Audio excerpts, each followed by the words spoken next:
नमस्कार, स्वागत है आप सभी का किसान मित्रों के प्रति समर्पित हमारे खास कार्यक्रम पूसा समाचार में। मैं आपके साथ कपिला शेखावत, वरिष्ठ वैज्ञानिक कृषि विज्ञान, और पूसा समाचार का कारवां लेकर आज हम उपस्थित हुए हैं हरियाणा राज्य के पानीपत जिले में, और हम खड़े हैं उरलाना गांव में, जो धान और गेहूं जैसी महत्वपूर्ण अनाजी फसलों में अधिकतम उपज का साक्षी रहा है। पूसा संस्थान की कई उन्नत तकनीकों का इस्तेमाल करके हमारे देश भर के किसानों ने बहुत से लाभ उठाए हैं। ऐसे ही एक प्रगतिशील किसान है श्री प्रीतम सिंह जी, जिनकी सफलता की कहानी आज हम आपसे साझा करने जा रहे हैं। और अंत में होगी मौसम खबर। पंख ही काफी नहीं आसमानों के लिए, हौसले भी चाहिए ऊंची उड़ानों के लिए। ऐसी ही एक ऊंची उड़ान लिए हमारे साथ उपस्थित हमारे विशेष मेहमान श्री प्रीतम सिंह जी ने। प्रीतम सिंह जी, आपका बहुत बहुत स्वागत है। नमस्कार। नमस्कार सर, मेरा भी तरफ से आप सभी का धन्यवाद, स्वागत सर। श्री प्रीतम सिंह जी एक ऐसे किसान हैं जिन्होंने बहुत ही जमीनी स्तर से अपनी शुरुआत की और आज ये देश के विभिन्न पुरस्कारों से सम्मानित हैं, जिसमें कि पूसा संस्थान द्वारा दिया जाने वाला एक विशिष्ट सम्मान अधेदा किसान पुरस्कार भी सम्मिलित है। ये पुरस्कार देश के कुछ चुनिंदा किसानों को ही दिया जाता है। श्री प्रीतम सिंह जी एक लंबे समय से पूसा संस्थान द्वारा जुड़े हुए हैं और इन्होंने विभिन्न तकनीकों का उपयोग किया है। आइए सुनते हैं इनसे इनकी सफलता की कहानी। प्रीतम सिंह जी, हम आपसे ये जानना चाहेंगे कि आप कब से खेती कर रहे हैं और आप हमारे संस्थान से कब से जुड़े हुए हैं? हाँ सर, ये खेती में मैं कब जुड़ा है, पढ़ाई मैंने 8वीं तक पढ़ाई की है और 1978 में मैंने 8वीं पास की। उस टाइम हमारा परिवार यूपी में रहता था, बरेली डिस्ट्रिक्ट में, तो वहाँ से फिर हम हरियाणा में शिफ्ट हो गए। तो आगे हालात ऐसे बने कि पढ़ाई मेरी छूट गई, तो आहिस्ता आहिस्ता परिवार के साथ खेती की तरफ हमारा रुझान हुआ। जबकि मैं 1986-87 से एक्टिव तौर पे मैं पूर्णतः खेती में आया। तो पूसा संस्थान के साथ जुड़ने का समय मेरे को, वैसे तो हम पूसा की तकनीकियाँ जो बासमती की वैरायटियाँ थी 1990-92 से बोनी स्टार्ट की थोड़ी थोड़ी, लेकिन जो पूसा संस्थान में मेरे को जाने का मौका मिला वो 2002 से मेरे को में जाने का मौका मिला, और तब से कंटिन्यू हमारा आज तक का जो सफ़र है पूसा संस्थान के साथ लगातार जारी है। जैसा कि हम देख रहे हैं हमारे पीछे जहाँ तक नजर जा रही है वहाँ तक सिर्फ गेहूं की लहलाती फसल है। तो हम आपसे ये जानना चाहेंगे कि आप लगभग कितने क्षेत्रफल में खेती करते हैं और पूसा संस्थान की कौन कौन सी गेहूं की आपने उन्नत तकनीकों का उपयोग किया है? हाँ सर, मैं जो गेहूं की मेरी खेती है, मैं तकरीबन 117 एकड़ में इस साल मेरे पास गेहूं का है, जिसमें पूसा संस्थान द्वारा विभिन्न समय पर नई नई तकनीकों का हम जो आदान प्रदान हम उनसे लेते हैं, तो उसका मैंने तकनीक में प्रयोग किया। जैसे कि बिना जुताई में, जिसको जीरो टिल बोलते हैं, वो भी किया।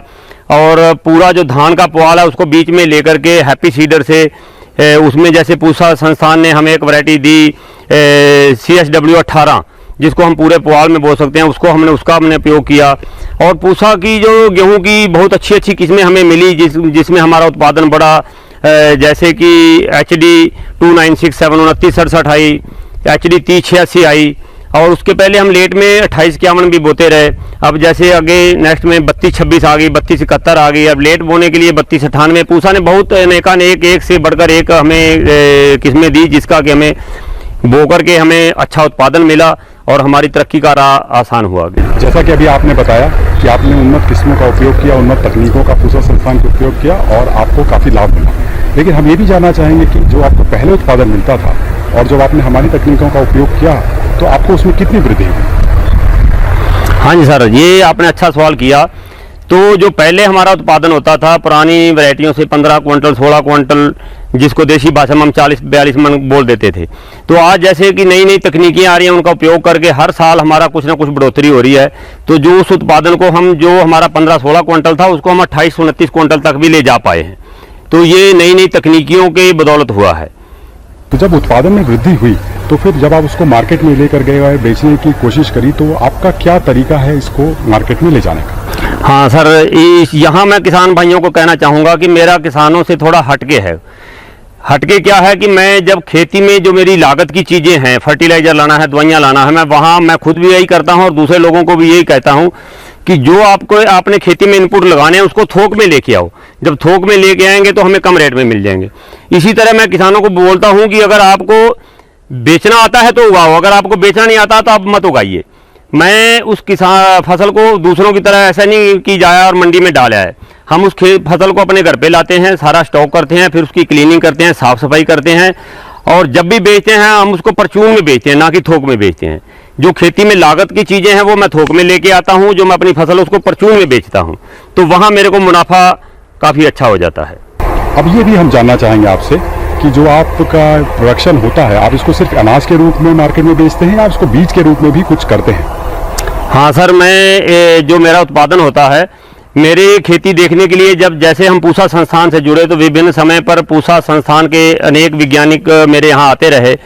तो उनमें से कुछ साइंटिस्टों ने मेरे को ये सुझाव दिया कि प्रीतम सिंह जी, आप इतना अच्छा प्रबंधन कर लेते हैं तो आप बीज की तरफ क्यों नहीं जाते। तो उन्होंने मेरे को प्रोत्साहित किया। तो फिर मैंने कहा सर मेरे को ट्रेनिंग दी जाए। तो फिर मेरे को जो करनाल स्टेशन है वहाँ से बीज उत्पादन में ट्रेनिंग मैंने लिया और समय समय से पे जो मैंने ट्रेनिंग लिया उसके आधार पे फिर मैंने बीज उत्पादन की तरफ मुड़े। तो आज का जो समय है मैं जिसमें पूसा संस्थान के लिए भी बीज उत्पादन करता हूं और बहुत सी एजेंसियों के लिए भी मैं बीज उत्पादन करता हूं। और इसके साथ ही तकरीबन सैकड़ों किसान जो हैं मेरे आसपास के गांवों के मेरे से जुड़े हुए हैं, जो डायरेक्ट मेरे खेत से बीज लेके जाते हैं। और मेरी ज़्यादातर फसल, जैसे कि मैंने बताया कि इस साल भी मेरे पास 117 एकड़ है, तो जिसमें 100 एकड़ प्लस मेरा बीज में उत्पादन में चला जाता है। जो मेरे पास थोड़ा बहुत बचता है उसको क्लीनिंग करके मैं जो गांव के कुछ लोग खाने के लिए ले जाते हैं क्वालिटी वाला गेहूं, वो मैं एमएसपी से ऊपर बेचता हूं। मैं कभी भी फसल अपनी एमएसपी पे नहीं बेचता। तो मेरा बीज उत्पादन में काफ़ी अच्छा चल रहा है, तो इससे मेरे को मुनाफा भी अच्छा हो रहा है। तो जब भी हम बीज उत्पादन की बात करते हैं तो उसमें फिर आपका एक प्रोसेसिंग आएगा और स्टोरेज आएगा, तो उसके लिए आपके पास क्या सुविधा है? हाँ सर, उसमें स्टोरेज का भी मेरे पास बहुत ज़्यादा व्यवस्था नहीं है, लेकिन फिर भी मैंने 40 बाई 40 का एक गोदाम बनाया है। तो प्रोसेसिंग प्लांट मैंने अभी नहीं लगाया। उसका एक कारण है कि मैं ज़्यादातर बना करके बीज और जैसे पूसा संस्थान को दे देते हैं और एजेंसियां वाले वो करते हैं, लेकिन मैं फिर भी अपना जो लोकल फार्मर है उनके लिए मैंने डबल पंखे से 2 बार उसका 3 बार उसका क्लीनिंग करके तो उसको मैं फार्मर को दे रहा हूँ। तो वो हमारा एज ए प्रोसेस सीड की तरह ही होता है, जिसमें पूरी अच्छी तरह क्लीनिंग कर लेते हैं। उसमें हम पंखे से सफाई हो जाती है और उसकी छनाई करके जो छोटा दाना है, कट दाना है, वो उसमें से निकाल देते हैं। तो उस तरह से मेरे घर से किसान ले जा रहे हैं। आने वाले भविष्य में मैंने जगह छोड़ा है, उसमें मैंने सीड प्रोसेसिंग यूनिट भी लगाने का सोचा है। किसान भाइयों, अभी आपने सुना कि प्रीतम सिंह जी का एक अपना नायाब तरीका है जिसमें कि वो सिर्फ खेती ही नहीं करते हैं बल्कि उसको बेचने और उसका बीज उत्पादन में भी वो रहते हैं। आइए अब चलते हैं, इनके परिवार वालों से मिलते हैं और जानते हैं कि उनके जीवन में कैसा परिवर्तन आया है। किसी भी परिवार की सफलता में उसके सदस्यों का बहुत अहम योगदान होता है। जिस तरह से यह संयुक्त परिवार शक्ति बना श्री प्रीतम सिंह जी की। अब मिलते हैं प्रीतम सिंह जी की धर्मपत्नी श्रीमती कुलदीप कौर जी से। कुलदीप कौर जी, अब आप बताइए कि किस तरह से आपका जीवन बदला, क्या आपने संघर्ष किया और किस तरह से श्री प्रीतम सिंह जी का साथ दिया? पहले तो सत श्री अकाल जी सबको बोलते हैं हम, सत श्री अकाल जी। हाँ जी, पहले जब शादी हुई थी जो इतने इस घर विआह के आए, फिर इतने एडे हालात नहीं सन वधिया कि कच्चे घर सन, तो फिर हौली हौली टाइम बदलता गया, बच्चे हुए, रोटी पानी का चाह पानी का सी संभालने बाहर का सरदार जी खेतों से सरदार जी कर दे रहे। हाँ जी, वे बहुत महाराज फिर दिता है जो सरदार जी इस पूसा च आए नहीं। फिर बच्चे की पढ़ाई लिखाई बहुत वधिया की, बेटियां वधिया पढ़ाइया ने, बेटे पढ़ाए ने, नौकरियां लगियां ने इन्हां दियां। अज साडे बच्चे बहुत अपनी कमाई कमाई अपने पैरों ते खड़े हो गए हैं। बच्चों ने शादियां वधिया कीतियां ने, जो मन चाहे सब कुछ दिता है बच्चों को। ये है प्रीतम सिंह जी के बच्चे, जिनसे हम एक एक करके पूछना चाहेंगे कि आप लोग क्या करते हैं। नमस्कार जी, मेरा नाम हरमीत। मैंने भी अपनी मास्टर्स की है फिजिक्स में। Now I am teaching. So मेरा एक्सपीरियंस ये रहा कि जब हम बचपन में छोटे थे तो हमारे मतलब कुछ हमारी ऐसी भी विशेष होती थी जो कि गरीबी की वजह से हमारी कंप्लीट नहीं हो पाती थी, लेकिन कभी भी हमारे फादर ने हमें ऐसा फील नहीं होने दिया कि आपकी कोई भी विशेष हम कंप्लीट नहीं करेंगे। कभी एहसास ही नहीं होने दिया। अगर हमने 10 रुपीज भी मांगे हैं तो हमारे फादर ने हमारे हाथ में 100 रुपीज दिए हैं। कभी कोई किसी भी चीज की हमें कमी नहीं आने दी। तो हमने भी यही कोशिश अपनी की है हमेशा कि हम भी अपनी लाइफ में अपने पैरों पे स्टैंड हों और हम भी कुछ अच्छा करें, जिससे कि हमारे पेरेंट्स भी आगे इन फ्यूचर वो खुश रहें और उन्हें भी ऐसा फील हो कि हाँ, अगर हमने अपने बच्चों पे विश्वास किया है, उन्हें पढ़ाया है, बाहर भेजा है मतलब फर्दर हायर स्टडीज के लिए, तो हमारे बच्चों ने कि हमारे पैसे को वेस्ट नहीं किया, हमारे मतलब नाम को हमारा यकीन जो है बना के रखा है। अब आप बताइए कि आपका क्या नाम है और आप क्या करते हैं? नमस्कार, मेरा नाम हरदीप सिंह, मैंने बीएससी एग्रीकल्चर की है। जब शुरू से बचपन पे जब हम फादर से देखते आए, शुरू में हमारे पास इतने पैसे नहीं थे या फिर इतनी आमदनी नहीं थी हमारे पास, क्योंकि यहाँ की ज़मीन के हिसाब से ना तो हमारे पास उतना था, और फादर ने इतना स्ट्रगल किया, हमने हमेशा उनको देखा, हमने उनको एज अ इंस्पिरेशन लिया अपना, कि हम जिंदगी में ऐसे ही हम भी स्ट्रगल करते रहेंगे। और जब से मेरे फादर पूसा संस्थान से जुड़े हैं, नई नई वैरायटीज़ हमारे पास आई, हमने विकसित किया, जैसे हमने जाना, टेक्नोलॉजी को सीखा, उसके उन चीज़ों को सीखते हुए हमारी आमदनी बढ़ी, जिससे हमें आज हम यहाँ इस मुकाम तक पहुँच पाए हैं। उसके लिए हम पूसा संस्थान का बहुत बहुत धन्यवाद करते हैं, और आगे भी हम लोग भी मेहनत करते रहें, ऐसे उनसे इंस्पिरेशन लेते हैं कि ताकि ज़्यादा से ज़्यादा मेहनत करें और उस मेहनत से ही हम कुछ ना कुछ पा सकें। जैसे मेरे फादर ने आज नाम कमाया है, हम भी चाहते हैं कि हम भी ऐसा कुछ नाम हासिल कर सकें। ये है प्रीतम सिंह जी की पुत्रवधू श्रीमती दलजीत कौर जी। दलजीत जी, मैं आपसे ये पूछना चाहूंगी कि आप जब इस परिवार में आई तो आपको कैसा लगा? जी, जब मैं इस घर में आई थी तो मुझे भी इतना ज़्यादा पता नहीं था कि इनके साथ कैसे एडजस्ट कर पाऊंगी। माइंड में नई नई सोच होती है, ऐसे रहूंगी वैसे रहूंगी, बट इन्होंने मुझे कभी ऐसे फील नहीं कराया कि मैं इनकी बेटे की बहू हूँ, मतलब इनकी खुद की अपनी बेटी नहीं हूँ। और मैं बैंक में जॉब करती थी शादी से पहले, तो मेरे बाद में भी यही सोच थी कि मुझे जॉब कंटिन्यू रखनी है। तो मैंने इनसे बात की, बट मुझे इन्होंने बिल्कुल इंसिस्ट नहीं किया कि आपको आगे अपनी गृहस्थी चलानी है या घर पे रहना है। मैं और मेरे हस्बैंड दोनों बाहर जॉब करते थे अच्छे से, और अभी चलो हमारी एक बेटी हुई है, एक प्यारी सी, और उसको भी मेरी फैमिली ने बहुत ज़्यादा प्यार किया है, और बड़ा अच्छा लगता है इनके साथ रह के। अभी टाइम स्पेंड कर रहे हैं तो बहुत अच्छा लगता है। और ये भी चीज़ बहुत अच्छी लगती है कि मेरे जो फादर इन लॉ है, उनका इतना अच्छा नाम है, उनको इतना एग्रीकल्चरिस्ट में इतना ज़्यादा फेमस है वो।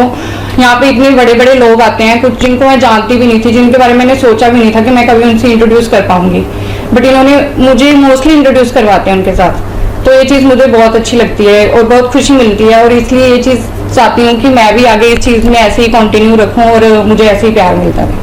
आज हमारे साथ प्रीतम सिंह जी की माताजी भी हैं, जिन्होंने इस परिवार का संघर्ष बहुत करीब से देखा है। माताजी, हम आपसे पूछना चाहेंगे प्रीतम सिंह जी के बारे में कि किस तरह ये और आपके और बच्चों से अलग थे। शुरू तो प्रेम सी कि अपना बीज छोटे मोटे रखता सी, मैं भी आप बीजांगा चौखी हो जाएगी, फिर वो थोड़े थोड़े दाने में रखने कदे सामभ के।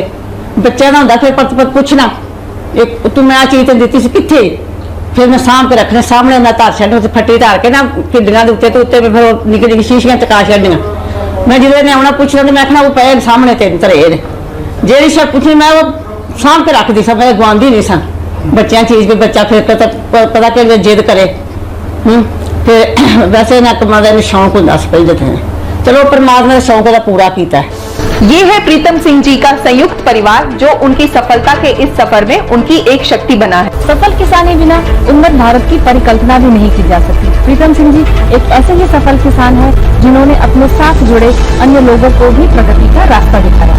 प्रीतम सिंह जी, आप अपने खेत पर बीज उत्पादन करते हैं, अपने साथ जुड़े सभी किसान मित्रों को बीज उपलब्ध भी कराते हैं। क्या इसके अलावा किसी और माध्यम से भी आप उनकी सहायता करते हैं? इसमें मैं आपको बताना चाहूँगा कि जैसे हम पूसा संस्थान के साथ जुड़े तो हमें समय समय पर वहाँ ट्रेनिंग दी गई, जो हमें प्रशिक्षण मिले, जो हमने उससे ज्ञान हासिल किया, तो उसको हमने ये सोचा कि आगे किसानों तक भी पहुँचाया जाए, ताकि एक हमारा ग्रुप विकसित हो जिसके माध्यम से हमारी तरक्की संभव हो सके। तो उसी के तहत हमने समय समय पर फार्म स्कूल के नाम से हमने कुछ किसानों का ग्रुप बना करके समय समय पर आपसी आदान प्रदान किया, जिससे हम दूसरे किसानों से की तकनीकें हमने भी सीखी, और अपना जो ज्ञान जो पूसा संस्थान के वैज्ञानिकों ने हमें सिखाया, उनके मुख से बात लेकर के किसानों के कानों तक पहुंचाने का हम माध्यम बने। और इसी कड़ी में डॉक्टर साहब ने मेरे को प्रेरित किया कि आपका जो खेती कर रहे हो तो और किसान भी उससे लाभान्वित हो जो आपके सीधे संपर्क में नहीं है। तो उसी कड़ी में मैंने डॉक्टर साहब के प्रेरणा से मैंने एक बुकलेट भी लिखा, सुगंधित धान की किस्में और उनकी वैज्ञानिक खेती, जो कि पूसा संस्थान ने 2009 में प्रकाशित किया, और काफ़ी मात्रा में किसानों ने उसको पढ़ा लेकर के। तो मैं उस तरह से किसानों के साथ हमारा जुड़ाव बढ़ा। जी बिल्कुल। प्रीतम सिंह जी, आपने बताया कि फार्म स्कूल के माध्यम से आपका एक संगठन है, और पूसा की तकनीकी पूसा तक सीमित न रह के किसानों तक पहुंचे, उसके माध्यम से आपका ये प्रयास रहता है। प्रीतम सिंह जी द्वारा गठित फार्म स्कूल के माध्यम से उन्होंने कई किसानों को जोड़ा। और उनमें से कुछ किसान आज हमारे साथ यहाँ इस कार्यक्रम में भी उपस्थित हैं। आइए जानते हैं उनसे उनका अनुभव। नमस्कार जी, आपका क्या नाम है और आप कहाँ से हैं? हाँ जी, मेरा नाम होशियार सिंह है, गांव उरलाना खुर्द से हूँ। अच्छा, तो आप प्रीतम सिंह जी के साथ कितने समय से जुड़े हैं और आपके क्या अनुभव है? मैं कम से कम भी 13-14 साल से जुड़ा हुआ हूँ। मेरा अनुभव यह है कि मैंने जब से भाई साहब के साथ जुड़े हैं, मैं नहीं, मेरा गांव ही, क्योंकि जब से ये गेहूं की वैरायटी 2967, 3086, 3226 ये वैरायटियाँ आई हैं, उसमें हमारे गाँव का हर एक का प्रोडक्शन भी बढ़ा है और उससे आमदन भी बढ़ी है। आइए जानते हैं कुछ और किसानों का अनुभव। जी, आपका नाम क्या है और आप कहाँ से आए हैं? नमस्कार जी, मेरा नाम है वीरबान, गाँव दरियापुर। तो आप प्रीतम सिंह जी से कब से जुड़े हुए हैं और उनसे जुड़ने के बाद आपका क्या अनुभव है और आप अपने जीवन शैली में क्या बदलाव देखते हैं?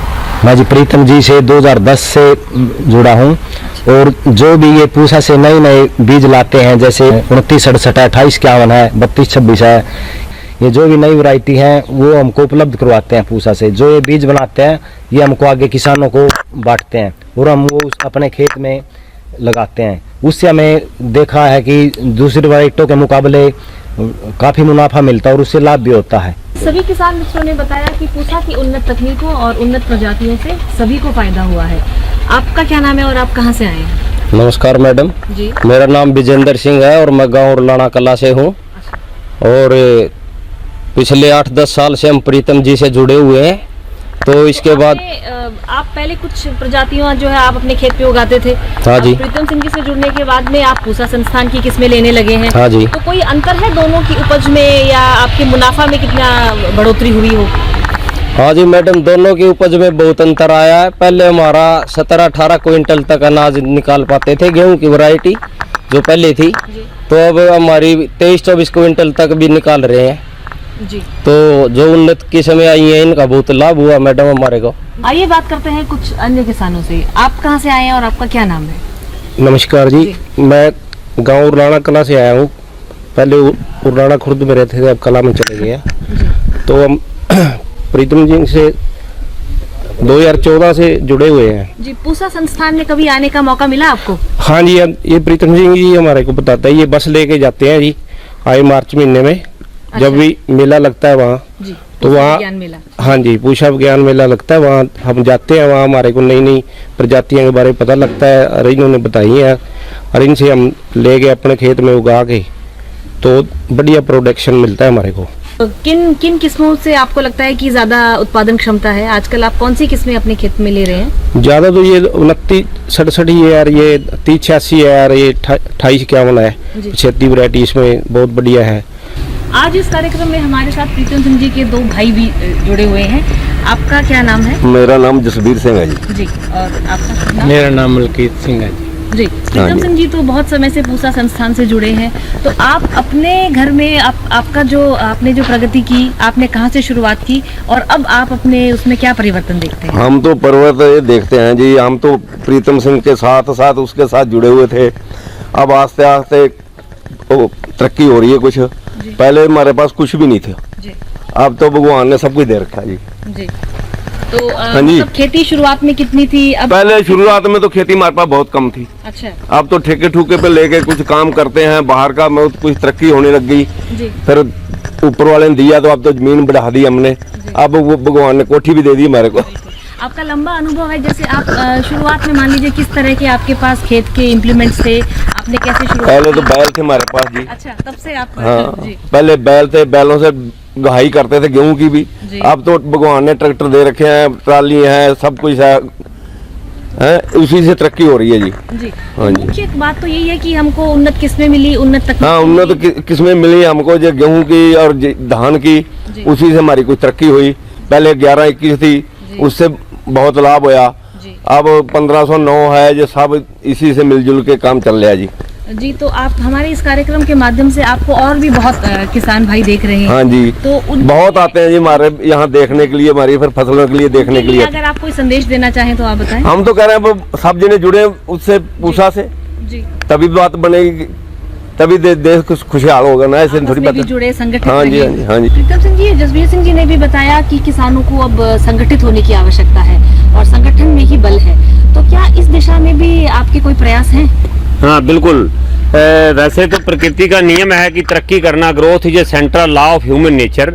उसी माध्यम से हमने, जैसे मैंने पहले भी बात किया कि ग्रुप में ही तरक्की होती है, तो उसके साथ साथ फिर हमने सोचा कि ग्रुप को कैसे आगे बढ़ाया जाए। तो 2019 से फिर हमने एक FPO भी बनाना शुरू किया, जो हमारा तकरीबन बन चुका है, वंदना फूड प्रोसेसिंग के नाम से। तो उससे हमारा किसानों का दायरा काफ़ी बड़ा है, आपस में तो तरक्की का रास्ते और खुल रहे हैं। तो आशा करते हैं कि ये हमारा FPO आगे काफ़ी तरक्की करेगा, तो सभी को उन्नति के रास्ते दिखाएगा। इस कार्यक्रम के माध्यम से आज हमने जाना कि कैसे प्रीतम सिंह जी सबसे पहले पूसा संस्थान से जुड़े, वहाँ की तकनीकों, वहाँ की किस्मों को अपने साथ के लोगों में पहुँचाया, और न केवल खुद के परिवार को और न केवल अपने गांव को, बल्कि आसपास जुड़े अनेक गांव और सैकड़ों किसान को भी प्रगति का नया रास्ता दिखाया। प्रीतम सिंह जी, बहुत धन्यवाद, और आपको आपके आगे के कार्यक्रम के लिए भी बहुत शुभकामनाएं। नमस्कार, हमारी तरफ से भी आपका बहुत बहुत धन्यवाद जी। आइए अब जानते हैं आने वाले सप्ताह देश भर में कैसा रहने वाला है मौसम का हाल मौसम खबर में। भारत मौसम विज्ञान विभाग द्वारा दिए गए मौसम पूर्वानुमान के अनुसार 3 और 4 अप्रैल को उप हिमालयी पश्चिम बंगाल, सिक्किम में, 3 से 5 अप्रैल के दौरान असम, मेघालय और अरुणाचल प्रदेश में कुछ कुछ स्थानों पर भारी वर्षा की संभावना है। 5 अप्रैल को तटीय आंध्र प्रदेश और तेलंगाना में, 3 से 5 अप्रैल के दौरान केरल, माहे, तमिलनाडु, पौंडीचेरी, कराईकल, तटीय और दक्षिण आंतरिक कर्नाटक के कुछ कुछ स्थानों पर हल्की बारिश की संभावना है। 6 से 8 अप्रैल के दौरान पूर्वोत्तर भारत, उप हिमालयी पश्चिम बंगाल, सिक्किम, अंडमान और निकोबार द्वीप समूह के कुछ हिस्सों में हल्की से मध्यम वर्षा की संभावना है। प्रिय किसान भाइयों, बहनों और दर्शकों, आशा करते हैं कि पूसा समाचार का यह अंक भी आपको बहुत ही पसंद आया होगा। पूसा समाचार के इस विशेषांक में हमने श्री प्रीतम सिंह जी के साधारण से खास व्यक्तित्व बनने के सफर को जाना, जो निश्चित रूप से हम सभी के लिए एक प्रेरणा है। कृषि की दिशा में यदि लाने हो नवाचार, तो देखते रहिए हमारा साप्ताहिक कार्यक्रम पूसा समाचार। कुछ नए विषयों पर नई जानकारी लेकर हम फिर हाजिर होंगे अगले शनिवार। तब तक के लिए दीजिए इजाजत। नमस्कार।